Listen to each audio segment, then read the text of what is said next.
Halo semuanya, nah hari ini kita bakal ngebahas tuntas satu topik yang mungkin terdengar rumit, tapi sebenarnya krusial banget buat kelancaran bisnis Anda, yaitu legalisasi internasional untuk sertifikat SPA.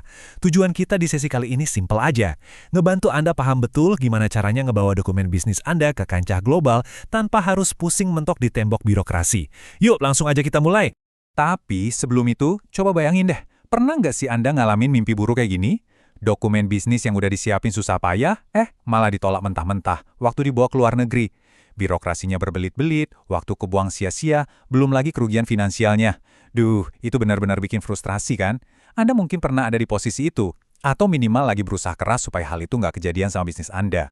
Makanya, nggak usah khawatir, karena di panduan ini kita udah nyiapin peta jalannya buat Anda. Kita akan ngelewatin 5 poin utama, mulai dari era baru legalisasi. Apa sih sebenarnya apostil itu? Persyaratan teknisnya, kesalahan umum yang wajib banget dihindarin, dan terakhir, prosedur resmi di Kemenkumham. Jadi pastiin Anda ngikutin terus sampai akhir, supaya punya rencana aksi yang jelas buat dieksekusi. Oke, kita masuk ke bagian pertama, era baru legalisasi dokumen. Biar lebih kerasa bedanya, kita coba bandingin gimana sih repotnya proses di masa lalu sama efisiensi yang kita punya sekarang. Gini ya, kalau dulu yang namanya legalisasi tradisional itu benar-benar definisi dari mimpi buruk birokrasi. Prosesnya berlapis, nguras dompet, dan pastinya nguras kesabaran. Anda harus bolak-balik dari Kemenkumham, lanjut ke Kemenlu, terus masih harus antri lagi di kedutaan besar. Wah, capek banget.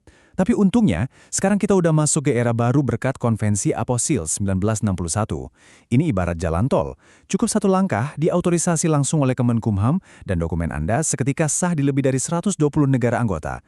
Benar-benar ngebabat habis birokrasi yang berbelit itu kan?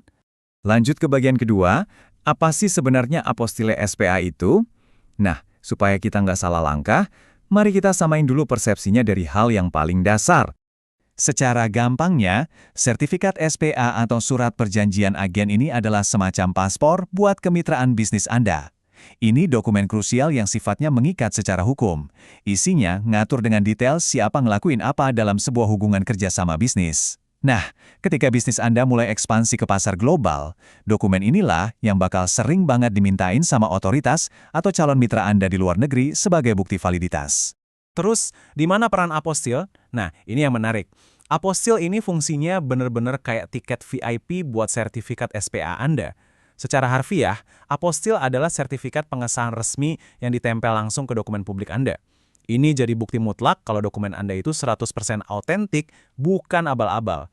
Dan tahu nggak, di Indonesia satu-satunya pihak yang megang otoritas buat ngeluarin stempel sakti ini cuma Kemenkumham. Kalau kita lihat di sini, kutipan ini merangkum esensinya dengan pas banget. Coba bayangin deh rasa leganya waktu Anda sadar, nggak perlu lagi ngelewatin rantai legalisasi yang panjang dan bikin stres. Apostil ini ngasih jaminan hukum penuh buat surat perjanjian agen Anda di negara tujuan. Jadi dokumen Anda otomatis divalidasi dan pastinya ngebebasin Anda dari drama administrasi internasional. Oke, kita masuk ke bagian ketiga, yaitu persyaratan teknis. Sekarang kita bakal ngomongin hal yang benar-benar praktis. Apa aja sih yang mesti disiapin di atas meja Anda sekarang juga? Anggap aja ini semacam daftar belanja wajib Anda sebelum ngajuin ke Kemenkumham. Kalau fondasi ini udah siap, proses ke depannya bakal ngebut banget. Pertama, Anda mutlak harus punya sertifikat SPA asli.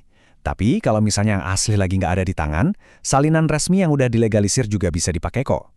Kedua, siapin identitas diri Anda yang masih berlaku. Terakhir, jangan lupa dokumen pendukung lainnya kalau memang disyaratkan sama regulasi terbaru. Pokoknya, pastiin semua berkas ini udah lengkap sebelum Anda buka portal online-nya. Nah, poin krusialnya ada di sini. Anda harus ingat kalau Kemenkumham itu menerapkan standar fisik yang ketat banget buat dokumen Anda. Jadi nggak bisa sembarangan.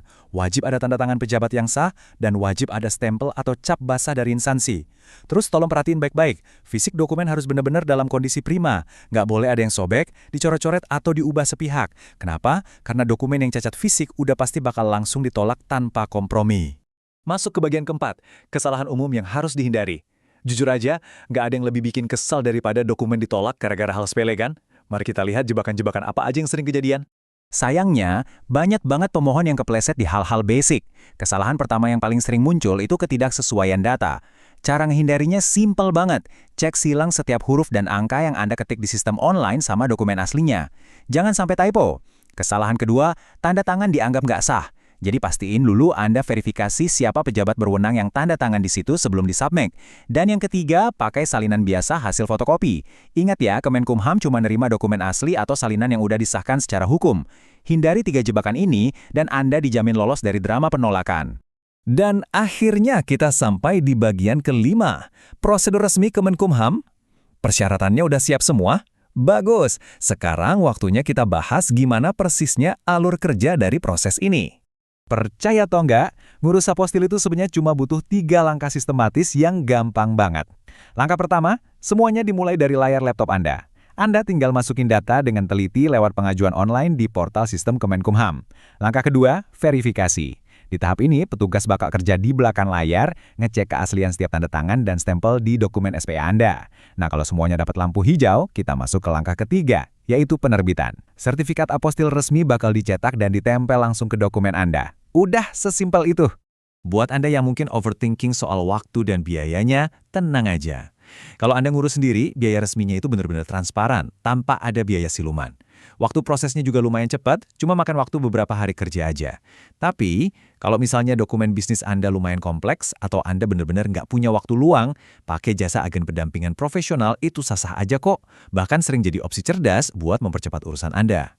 Nggak kerasa, kita udah sampai di penghujung panduan kali ini. Sekarang Anda udah tahu kan bedanya era birokrasi lama yang ribet dengan efisiensi di era apostile ini. Anda juga udah paham secara teknis ketat yang diminta Kemenkumham, prosedur 3 langkah mudahnya, dan pastinya gimana caranya supaya dokumen Anda bebas dari penolakan.